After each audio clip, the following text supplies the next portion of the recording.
Welcome back. Our guest now is, I think, going to be pretty inspiring and interesting to talk to. We have Dr. Samuel Gregg with us today. He's the Director of Research at the Acton Institute, and he's authored quite a few books, Morality, Law, and Public Policy, Economic Thinking for the Theological Minded.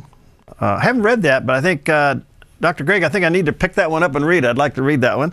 And today we want to talk to him about why are socially conservative Catholics and Libertarian Tea Party adherents united in opposition and intervention in Syria? And even though Syria is not a hot topic in the news, it's still brewing out there. And this is very, very interesting. So, Dr. Gregg, nice to have you, my friend. Thank you. It's great to be with you. And I think it's a very important subject that you're just covering right now. Even though it's off the policy agenda, I think it's still going on. It certainly is. And we hear the president waving his saber still in the air over this issue. So I'm not sure where the administration is going. But why is this important to Catholics and Tea Partiers? Well, I think the basic reason is in some respects similar. The basic reason is that both groups are very concerned about the expansion of government right now. In my book, Tea Party Catholic, I spent a lot of time explaining why this is the case, why conservative Catholics are very worried about this. But with regard to Syria in particular, what I think you find is that conservative Catholics are looking at Syria and saying there are 2.5 million Christians there. Mm-hmm. And the people who are being hurt the most in the middle of this terrible civil war are, of course, Christians, and most of them are being attacked, persecuted. In some cases, they've even been killed by the very same people who U.S. intervention would have been helping. So I think that's part of the underlying Catholic concern with this issue would be that Christians are going to get hurt if the United States intervenes in this particular situation.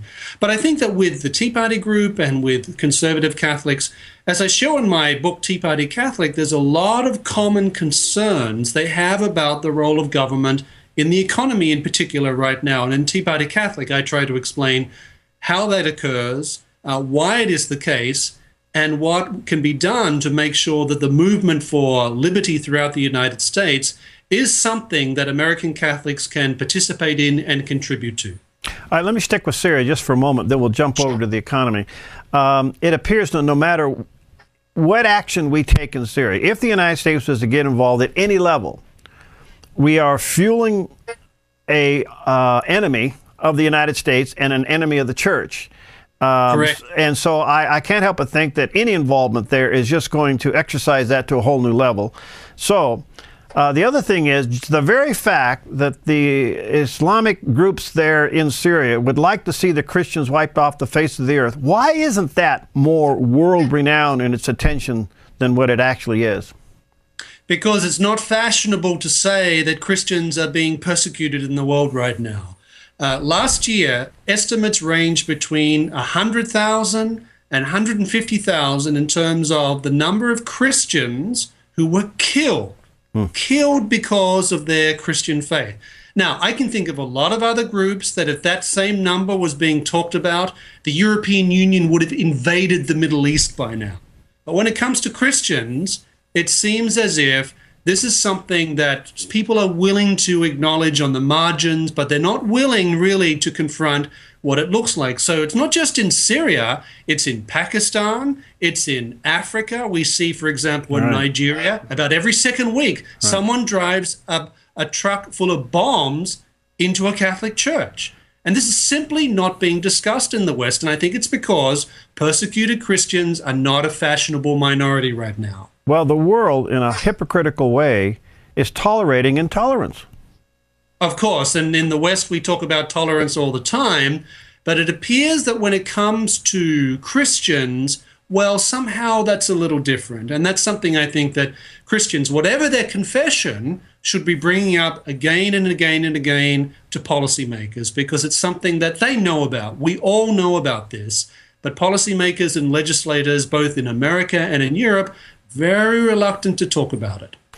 All right, let's skip over to the economy. And by the way, his book is, I think, cleverly entitled The Tea Party Catholic. You may want to check it out at Barnes & Noble, Amazon, and get a copy of it. Okay, Dr. Gregg, You see the battle going on in Washington, even as we speak, over the budget, the economy, health care, the whole 9 yards. What is the Tea Party Catholics' position on the tug-of-war? Well, I think this tug-of-war has been going on not just over the past week. In fact, it's a struggle that's been going on but has really intensified, I think, over the past 10 years or so. We've seen over the past 10 years the expansion of government into the economy in ways that clearly do not fit very well with the American experiment.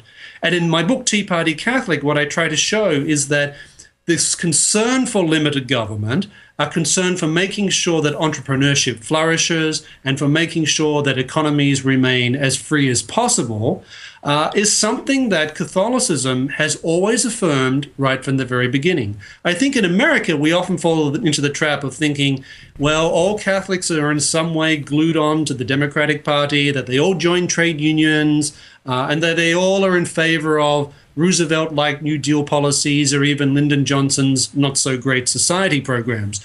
But in Tea Party Catholic, my book, I try to show that that dynamic has shifted enormously over the past 20, 30 years.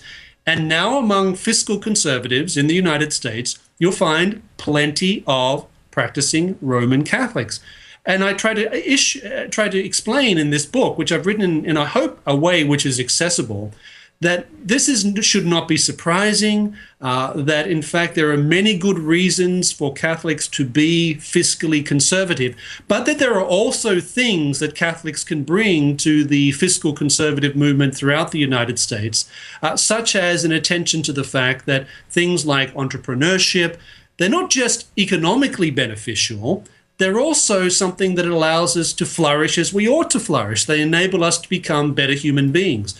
I also try and show in the book that when Catholics say that they're concerned for the poor, that doesn't mean that we're necessarily in favor of big government. Concern for the poor does not translate, I think, necessarily into big government programs. And I think there's a lot about the modern welfare state that Catholics should be very, very critical of. And Catholics also should, by the way, be very concerned about the levels of debt in the United States, which, of course, is very central to the current budget debates in Washington, D.C. right now. Well, first of all, the Catholic Church has been very outspoken on the whole issue of life, especially as it relates to abortion. You got HHS breathing down your collar, and because of your stance, I think you turned a lot of heads, and I commend you for that. And those kind of persecutions continuing to go on. I quite frankly think if you didn't take a more strong position, your church, on these issues, we would have lost them a long time ago. Well, I think also that, let's call them lifestyle liberals.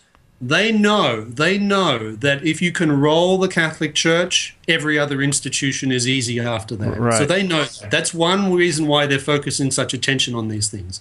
But the other thing, of course, is that what we're realizing, and which I think a lot of Catholic bishops and priests and laity are starting to realize, is that when you start to suffocate economic freedom, which you see in the case of Obamacare, that has very negative implications for religious liberty. So in my book, Tea Party Catholic, I spend a whole chapter explaining that once you start to try and suffocate economic liberty, this has overflow effects into other areas of freedom, not just political freedom, but religious freedom as well. Because the whole vision in forming the modern welfare state is that vision of human beings that's formed by lifestyle liberals, that we're somehow all just mere pleasure creatures, that all we are driven by are our desires, and that the role of the state is somehow to satisfy whatever our desires happen to be. So I think that this is something that in more recent years, particularly over the past 2 years, that a lot of Catholics have started to understand. And in Tea Party Catholic, I try to explain the origins of this, but also some of the things that Catholics may need to do if they want to push back and make sure that our First Amendment rights are protected and remained as robust as the American founders wanted them to be.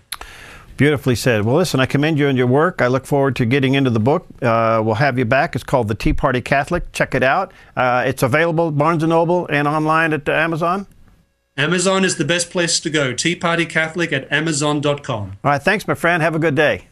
Thank you. You too. Okay, and that's Dr. Gregg, Samuel Gregg, and again, you may want to check that out, Tea Party Catholics, and check it out at Barnes & Noble or online at Amazon.com.